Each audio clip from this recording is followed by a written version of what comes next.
Alusas kitegeeza omuntu okubeera n'ebbwa naye ng'ebbwa lino liri ku kyenda.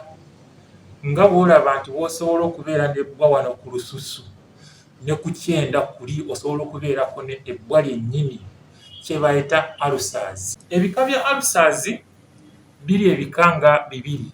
Kaakati okuclassifyinga alusas tusinziira ku kitundu ky'ekyenda alusas eno weeri. Alusas weebeera nga eri mu kino ekisawo ky'emmere mu luzungu kye bayita stomach, oyo alusas tugiyita gastric alusas. Naye alusas bw'abanga akkiridde ng'agenze mu kino ekyenda ekitini mu luzungu kye bayita small intestine, waliwo paati ya small intestine gye tuyita duodenum eri kumpi ne kino ekisawo ky'emmere.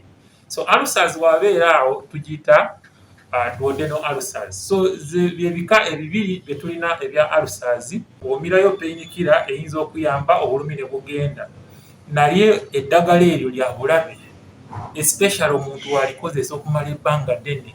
Obeera ku painkiller nga diclofenac, ibuprofen, aspirin n'olimalako wiiki nga 2, ono amaddagala ago gagenda ne gakosa luli olususu olubiika ekyenda, n'otuuka ekiseera n'otandika okufuna ki ebbwa wali mu kyenda. Download the app on App Store or Google Play Store now.